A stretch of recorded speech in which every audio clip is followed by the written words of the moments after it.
Welcome into the DNVR Avalanche Podcast presented by DraftKings Sportsbook. Use code DNVR when you sign up for a new account to get amazing odds boosts every single day.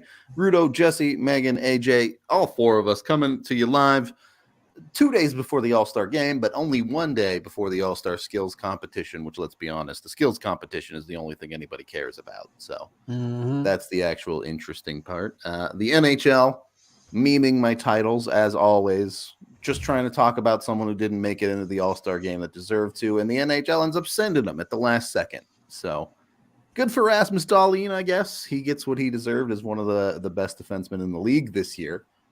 But I did want to talk about some of the other snubs around the league, some of the guys who deserved to be, well, I don't know. Look, a lot of people don't even want to go to the All-Star Game, but who deserved the nod of being an All-Star? Well, first of all, Ruda, I don't know. I feel like you should maybe be a little like the NHL is seeing your video and they're like, you know what? He's right. We got to get this guy in. We just have that sway here at DNVR. Right. Yeah. We control Avalanche trades and NHL All-Star Game nominations. We're good. What can we say? Yeah. Was the question who deserves to be in? Yeah, it was. There's so many guys. Hilariously, there's no one from the Avs that I think got snubbed this year. Honestly, I think you can make an argument McKinnon shouldn't even be there. I don't know that you can. Well, I was going to say, like, if you're looking at just Nathan McKinnon, yes, but AJ and I were talking about this a week or whatever. Who else? Like, who else from the Central do you send ahead of him? It's a fair point. It's a bad division. I mean, I think the best argument probably comes from Winnipeg, where it's like pick a jet forward who's been really good. Mm-hmm. You know, between Scheifele, Connor, and Dubois, I think you have some guys that would have been really good options there. You might have been able to make an argument for like Joe Pavelski.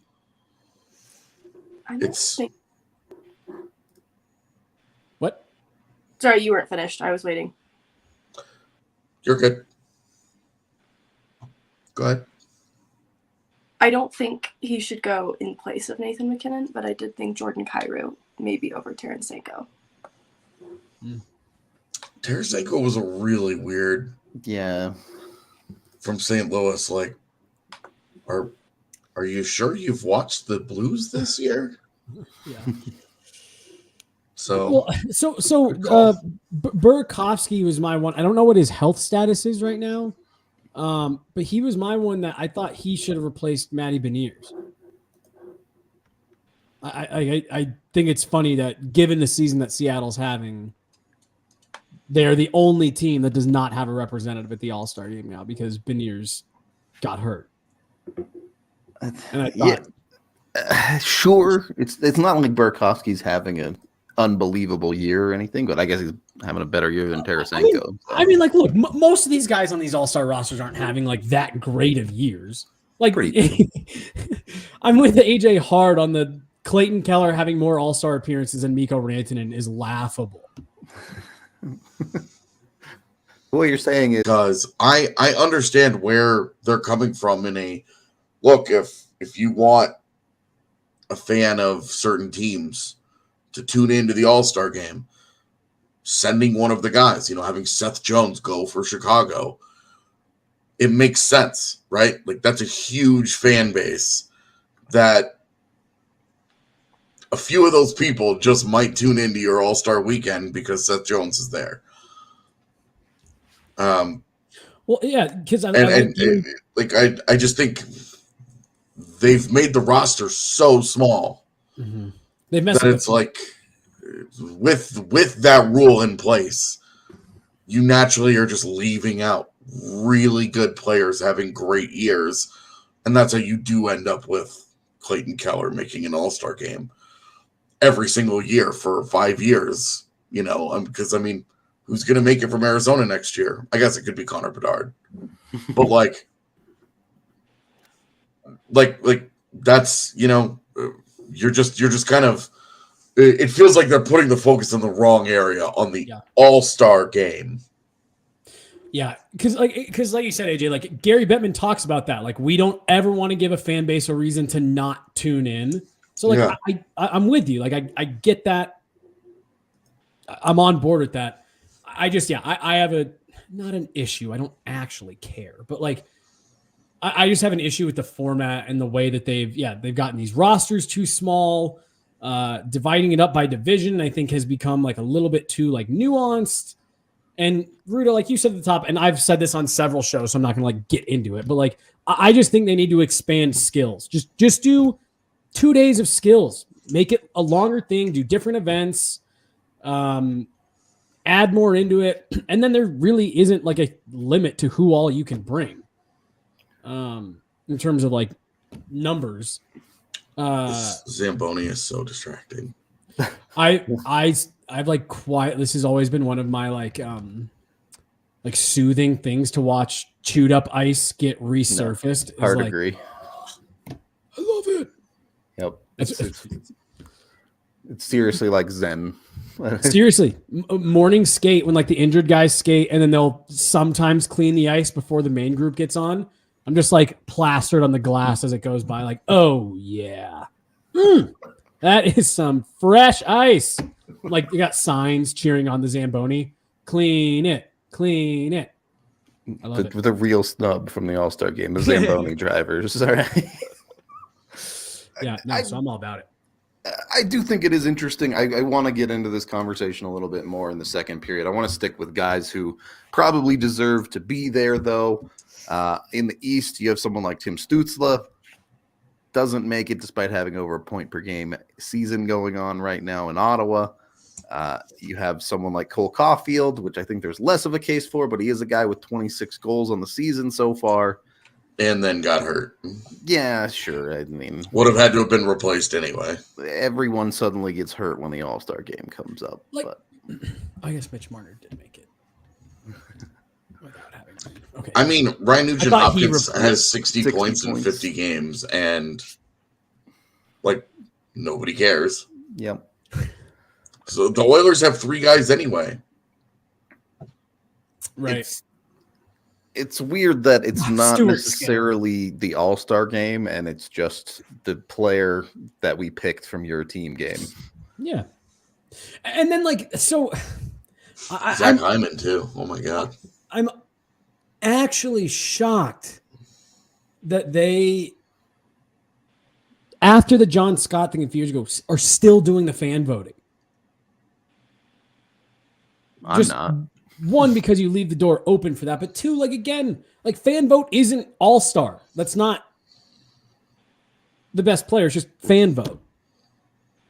Like the fact that Stuart Skinner, who's at best in a 1A, 1B situation, is at the All-Star game is wild. Both the Pacific goalies, honestly. I was going to say Pacific Division did not help the NHL out at the goaltender position. I would also love to know if there's any internal conversations when they're like having to go through and pick these lists. They're like, come on. Not one goalie out in the Pacific. I wonder if they're as annoyed by it as we are. I was suspicious of the fan vote because I didn't think there was really a social media campaign to vote McKinnon in, but there was a really strong one for Stützle and Caufield. And I thought one of those two would have been fan voted in, and the fact that they weren't was really surprising to me. I was just wondering who was voting. Yeah, are we brewing a conspiracy theory right now? More than anything, I think that's a really hard fan vote for those fan bases to win, because you're talking about everybody else is going to vote for Austin Matthews and Andrei Vasilevsky and David Pastrnak. And that's what happened coming from Toronto, Boston, and Tampa Bay fan bases, where it's like, it's like for me, that one was like, because I saw so many Sens fans suddenly were in the middle of my Twitter feed being like, it's rigged because of Tim Stützle. And I don't know, I do wonder, like, I absolutely wonder, is this a predetermined thing? But then it also kind of feels like if Tim Stützle makes it and Austin Matthews doesn't, or David Pastrnak doesn't, we're having the same exact show talking about those guys not getting to go. Well, which is where I'm like, if we made the roster bigger, we're good, right? well, and go ahead, Megan. I'm pro making it bigger because it's guys like Troy Terry who would not benefit from if this was orchestrated differently. I do like the idea of having some of it performance-based in allowing more players to go based on the performance of the team around this time of the All-Star break, but I still like the idea of a representative from each team. Yeah, it's the All-Star break is in an interesting spot in general in the league. Again, we'll talk about it in a little bit here. As a whole, though, one, if it is a fan vote, and like I'm assuming it's a reasonably legitimate fan vote to a certain extent. It certainly used to be legitimate, and because they tried to force Arizona to trade John Scott so he wouldn't go to the All-Star game. That's a whole other mess if you've never looked into that. Should read his book. I think the John Scott going is actually super cool. Like, if too. you're going to have a fan vote, doing stuff like that, I think is dope. Let the fans have what they want. They put it in rules in place this year so that you couldn't vote for a guy that was in the AHL, like John Scott. Well, But you still could have voted in, like Ryan Reeves and Curtis McDermott and guys like that. We still could have done that. We could have started a campaign. Because a couple of years ago they did they changed it to like you could only vote for one of these players. You can only pick three guys from each team or whatever. So I thought it was interesting. Yeah, that I'm honestly surprised that an Avs fan out there somewhere didn't try to campaign to get McDermott in. There's quite a few, like historically, the year that the entire country of Latvia voted for Zemgus Girgensons every single day. Like, there are some weird ones historically with the All-Star game. I remember the NBA was like, what do we do with this? Because China was voting in Yao Ming to the All-Star game every year. And it was just like billion votes. Yeah, like the numbers, it was just like Yao Ming's going to the All-Star game, guys. Now, it helped that Yao Ming was really good at the time, so it was like, it's all good. But I do remember the NBA being like, what do we do? Like, we might have to change our fan voting process. I think it's great when the fans go rogue like that, and they're just like, "Look, we've decided we're taking this over." Yeah. I wish we did it. I wish we took it more seriously.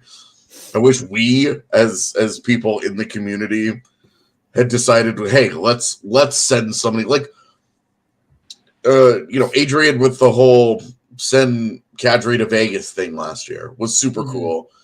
Now, that was a guy that had an insane season and absolutely deserved it. And but I think it would be fun if every year we just like picked a guy. Well, because like now McCarr, McKinnon, Rantanen, these guys have all done it a couple of times. And it's like, let's pick a dude. Like, let's send Alex Newhook to it. Or pick Andrew Cogliano. Guy's played 1,000 games. He hasn't been an All-Star game. Let's send Andrew Cogliano to the All-Star game. I think I'm all about thing next year. I'm all about us just deciding we're picking a campaign and we're sending this guy. I think it would be fun to go rogue. And then campaign for him to get in the breakaway challenge and just see what happens. Sam Girard next year would drive some people nuts. That might be a little bit toxic if you did Logan O'Connor in the breakaway challenge. Hey, can you imagine if he just went 8 for 8? It's like on his backhand every single time. Right, absolutely destroys it. He practices all year for it. Eron, I feel like would be a fun one on a deserve it kind of thing. I do. Yeah, whatever team he's on next year, we can definitely try and vote for him. I do think those types of things are a little bit more interesting for fans, though, right? As opposed to Nathan MacKinnon getting in this year. Not that Nathan MacKinnon doesn't deserve it. Not that he is insanely good, but I think a lot of certainly we and some of the Avs fan base when that happened kind of looked and went, I mean, okay, I guess. Well, and then AJ Tier or whoever it was that said it about like the players not being excited. Like if you really, if this really was just like it's not necessarily about like the best of the best anymore. Like, yes, sending a guy like Cogliano, that is someone who probably would relish that the one time he gets to go. You know what I mean? Like, look at how happy Kadri was last year. He was the only guy who was having fun out there. He's like, this is the greatest thing I've ever done. Yeah, and everyone else is just like, when can we leave? Yeah. On that note, they should sponsor the entire All-Star game with Shady Rays, honestly. They should all have to play in the sunglasses. That's what I'm here for. Pasternak right? style? Yeah, there you go. I genuinely, though, can we bring back the, like, chrome-tinted visors? Some polarized visors in the NHL? Didn't they let Ovi do that for the All-Star game a couple times? I think they did. Yeah, I think they did. But they should just make it mandatory. Either way, you can get your Shady Rays from shadyrays.com, or they have a location down in Park Meadows Mall. When you use the DNVR code, you get 50% off your order with them when you order 2 pairs of sunglasses or more. They're amazing at what they do. Their polarization is actually incredible. AJ and I walk up and stare right into the lights in the studio, and we're fine. We can still see. It's wonderful. Highly recommend you check them out. They have tons of different styles, something that fits for everyone. And even if you're a ski bum, they got ski goggles too. So they got you fully covered over at Shady Rays. Highly recommend. If you lose them, break them in the first 30 days, they'll replace them for completely free. So I'm not saying go out there and smash your sunglasses, but if something were to happen, you'll be totally covered with Shady Rays. We're also brought to you by Pins and Aces. Great place to wear your Shady Rays on the golf course, but make sure you're looking good. Get your golf course fit. What was the Nuggets guys were talking about, their courtside fit? I need greenside fit with Pins and Aces, all right? Make sure you got your good polos on, your good shorts. I don't know. Do golfers wear shorts or pants? I honestly don't know. I've never been into the dress code really, but shorts in the summer. All right, there you go. The most important thing is their dope hats, though. The Pins and Aces golf hats are absolutely perfect. You got to check those out. Or the beer sleeve, which goes right in your golf bag. You can bring your beers right on the golf course. Easy for you. When you check out at pinsandaces.com, you can get 15% off your order with code DNVR. So jump on that as well. Second period of the DNVR Avalanche podcast presented by DraftKings Sportsbook. We've been poking and prodding at it, this concept, this idea, this question. Let's just get into it. Certainly historically, getting voted into the All-Star game has meant something. If you look at players' legacies, it's something people do account for. Is that still the case in the modern era? Is there value when you look at someone's career history for the guys that 10 years from now are going to be retiring? Do All-Star game votes matter? Or is this now just some weird thing? Guess we'll find out in 10 years. I really do, like, not to sound too like get off my lawn, but like I do think they have taken some of that out of this. Like I do think it means a little bit less now than it used to, because it's not the best of the best. Like, there are people that got left out this year. And not to pick on Clayton Keller. Clayton Keller's not like a bad player. But like, there's just some of these, there's players who should be there but aren't because of the way that they format this and they do the rosters and stuff like that. So I don't think it's like meaningless. But I mean, like, we're sitting here saying like, well, at this point it'd be cool to just send Andrew Cogliano as like a nice reward for it. I think it used to mean more than it does. I think what you're saying too is it kind of exposes the flaw of how it's constructed right now, because the fan vote actually was almost like a catch safe to ensure that some of the talented players did end up going that should have been going originally. And so I think the fan voted in was important in ensuring that some of these stars do attend, but it reveals the flaw in the original formatting that some of them weren't already going. This is a great point. It provides them cover. Hellebuck had to be voted in. Yeah. Exactly. That's exactly what I mean. Yep. For the record, just because we keep like hammering away at this, Clayton Keller right now is 82nd in the NHL in scoring. And like I do think Clayton Keller, I think he's like a good player. I think he's a fun player to watch. But I just, if you're really talking about, is he among the whatever it is, 40 best players in the NHL right now? Like not even close. Well, maybe a more relevant example is, do you guys remember 2016-17 when Nathan McKinnon went? Yes. And was when asked about it, he goes, like, I don't shouldn't deserve be to here." be there. Yeah. They're only sending me out of pity. Yeah. And it was like, it's true, but you don't expect the guy to say it. Yeah. Yeah. Yeah. It's I think for a guy like Naz last year, it does mean something. Because I think so too. But I do think that this current format and the way the rosters are set up does dilute it a little bit in terms of using that as an actual like Metric of your career. Yeah. Right. Okay. Oh, I love the jerseys. I love the jerseys. I- I'm really tempted to get a blank one. I really think that the best way to make the All-Star game matter is to have it be a true celebration of the game. Yep. And it should be the week, it should be longer. It should be more like 4 days of stuff instead of 2 days of stuff.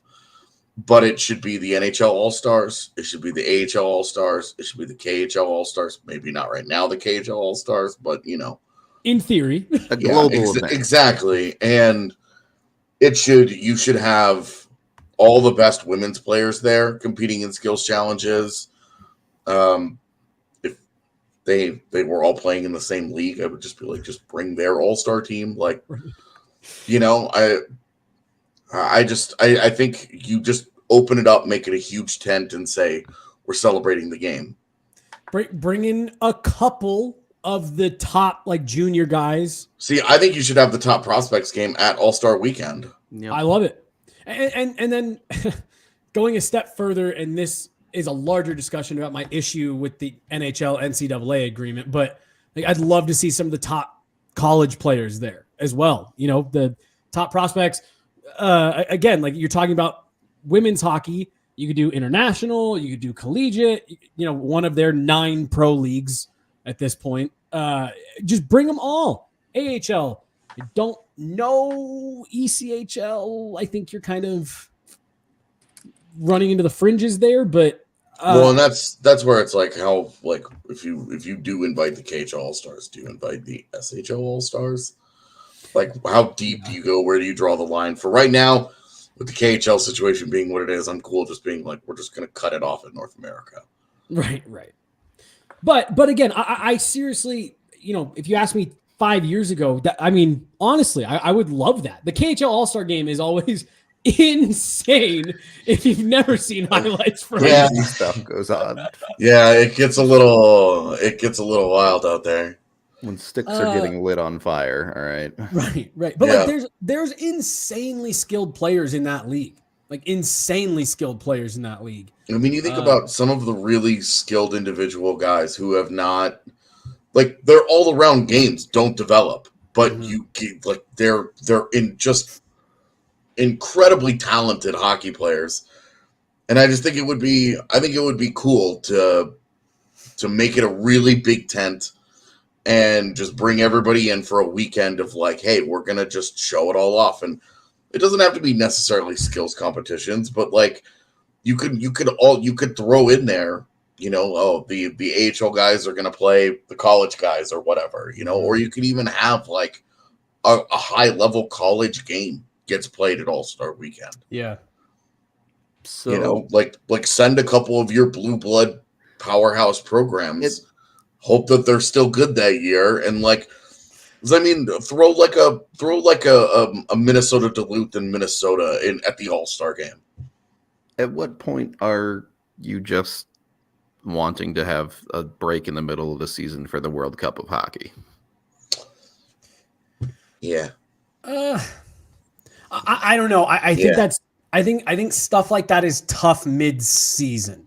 Something like that is tough midseason. Rudo, that is the second time it has freaked me out that like when it's Come slipping started by, over yeah. and it's super close. Yeah.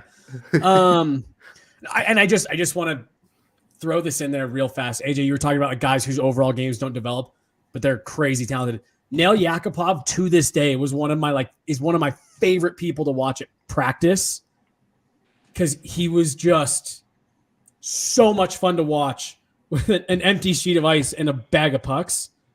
So once you started putting other guys out there that kind of ran into some issues for him, but like his release, his agility, like I would love to watch that dude at an All-Star game because that's where he would like really, really shine. No real offense to Nail Yakupov. I wanted to ask Megan this because I know I've already asked it to AJ. I think I've already asked it to Jesse too in previous years. Megan, the All-Star game as it stands does not matter. Should it matter? We've seen historically baseball for a little bit decided to have it decide home field advantage in the World Series. They obviously stopped doing that. But is there something that should make the players try a little bit harder, or are you happy with everyone goes 20% and it's fine? The reason it's tough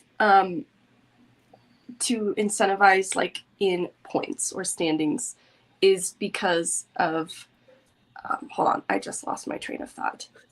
Oh my gosh. Oh, because then it's not really a true break for the players in a time where they're meant to have a break. They don't really get the mental reset. However, I like AJ gesturing financial compensation could incentivize players in a way that doesn't take a toll on standings. I think that would apply just a little too much pressure.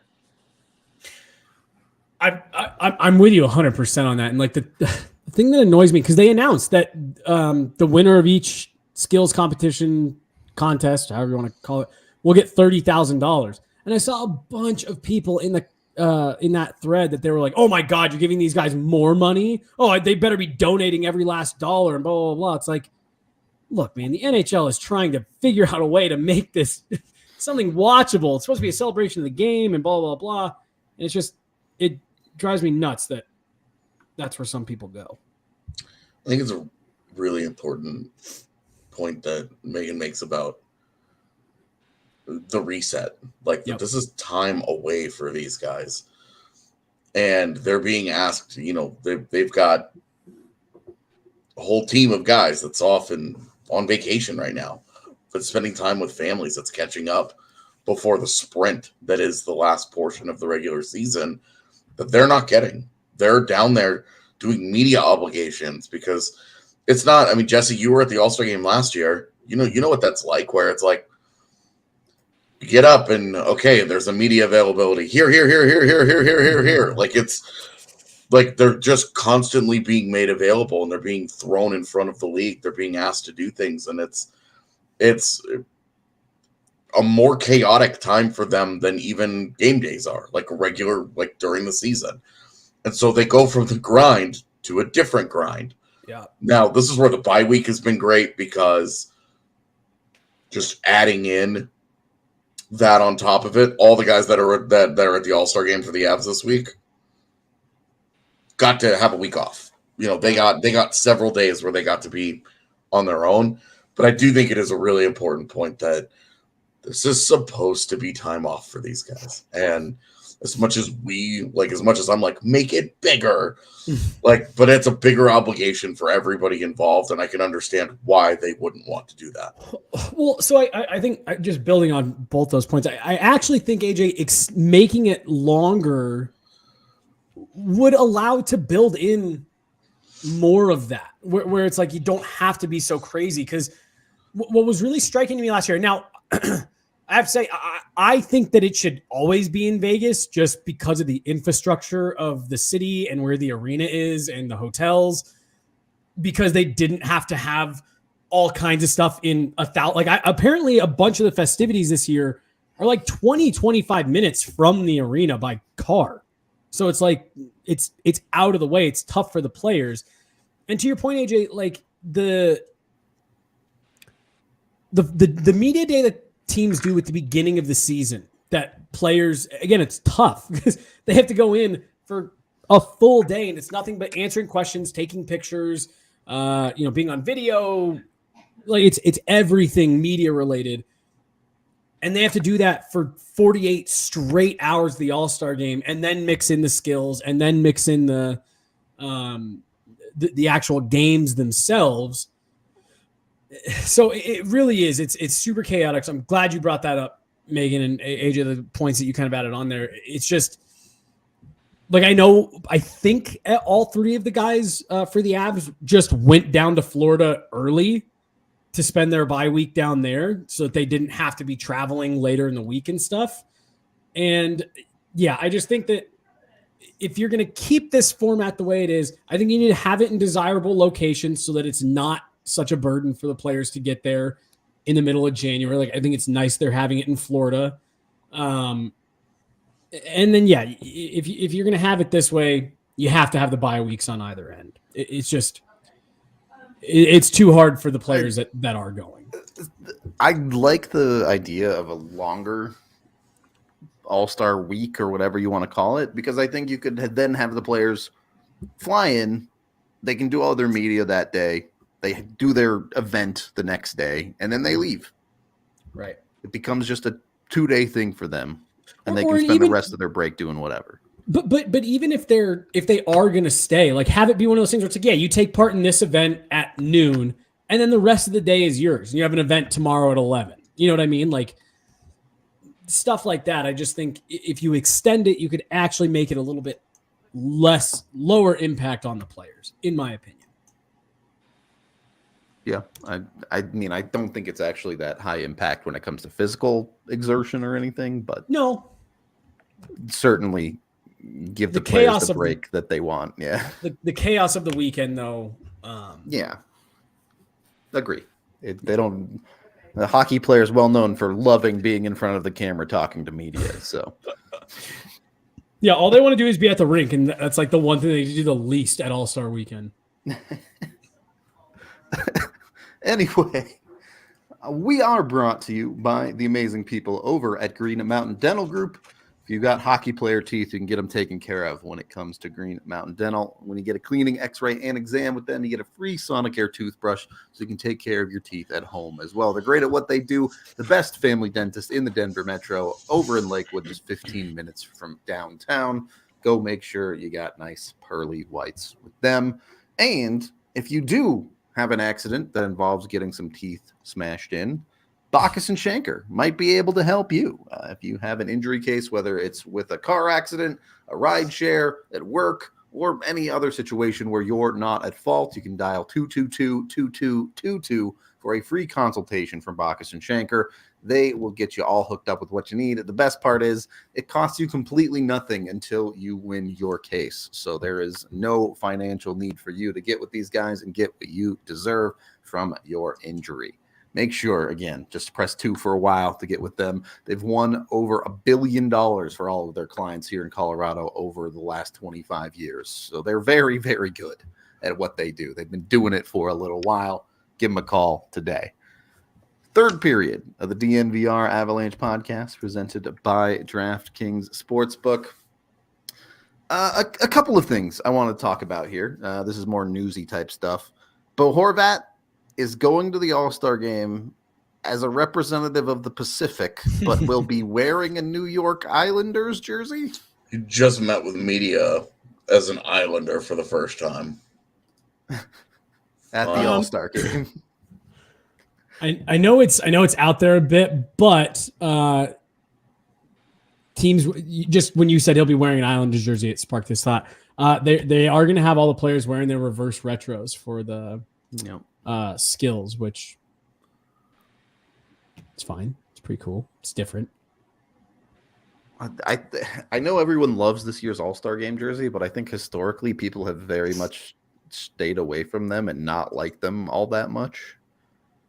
So I wonder if they were making a financial decision there to try and show off some of their cooler jerseys. But yeah, no, that's a great point. I do, man. I think they hit a home run on the jerseys this year, though. Look, you put a palm tree on a jersey, it's automatically amazing. It's that simple. It's not a complicated process, all right? Anyway. Yeah, no, I don't know. That's going to be weird because, like, yeah, I don't know. Would you guys have rather they replace him with a Pacific Division player? I mean, again, I think this boils down to just make the rosters bigger, so this like isn't a problem. Yeah. Yeah, I mean, let him go. Let him give them one extra guy. Yeah, it's fine. And then replace him on the Pacific, and it feels like everybody wins. Sometimes the NHL does complicate things a little bit more than they need to. I would put it that way, to say the least. But yeah, it's the thing about the All-Star Game is it's not supposed to be for us as in diehard hockey people. It's not for us. It's for new fans. It's for people that you're trying to get into the sport for the first time. Yeah. And my problem is I don't know that it accomplishes that. Right. That's the issue. It's become something that's like just for diehard hockey fans, and that's the exact opposite of what an All-Star Game is supposed to be. It's tough, right? Because I do think the skills stuff can appeal to new fans. They can see the capabilities of NHL players and how talented they truly are. Something similar to the dunk contest in the NBA, which I know is played out these days, but for a time was a very hype thing that got people interested in the sport.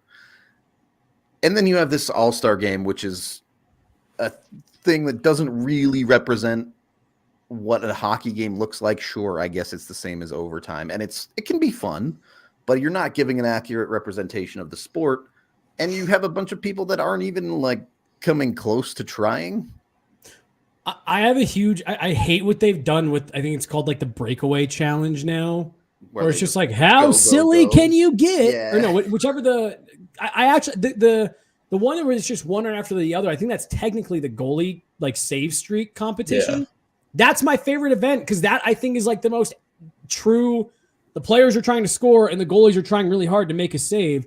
Whatever the shootout challenge or where there's just, it all started when Ovi was taking two sticks out there and Patrick Kane was putting on, freaks you out. It's that close. It got me. I was like, look out. It's like when the digital board ads are going the opposite direction of the play and you think someone's about to get laid out at 100 miles an hour.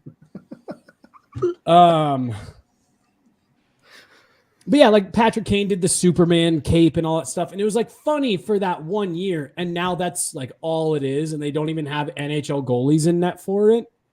It's like, what is this? I mean, it was pretty funny when the one dude sent out the kid. Johnny Gaudreau jersey. And you were like, that was good. So I struggled with last year's one because like Zegras came in and like, yeah, you don't have a real goaltender, but he at least did something like skillful, right? Where he's holding the puck on his stick. You're like, all right, that's pretty cool. And then you have Jack Hughes skating in a circle around a box and having a child come out.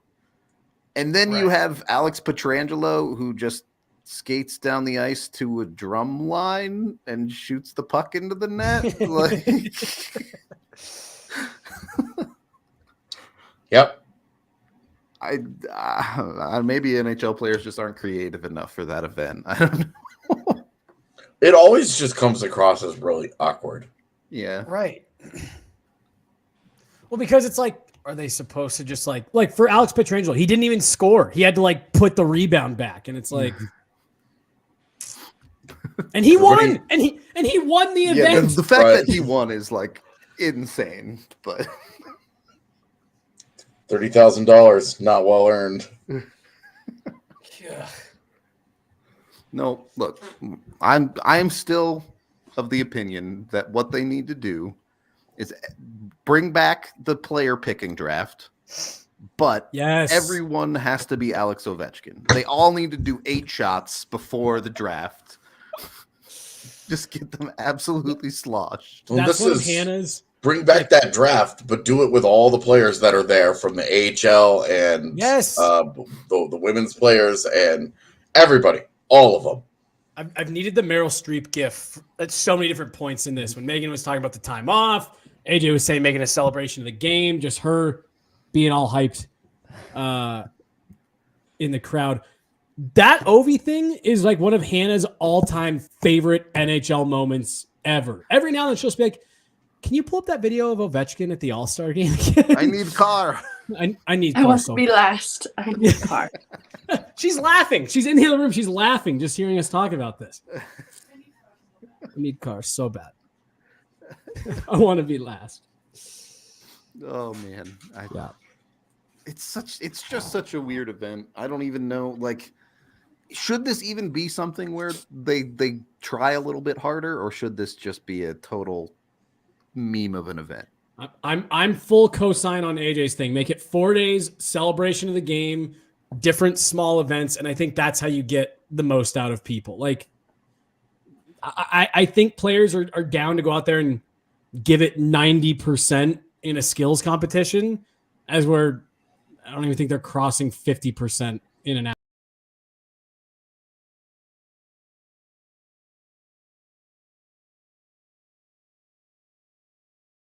All-Star designation.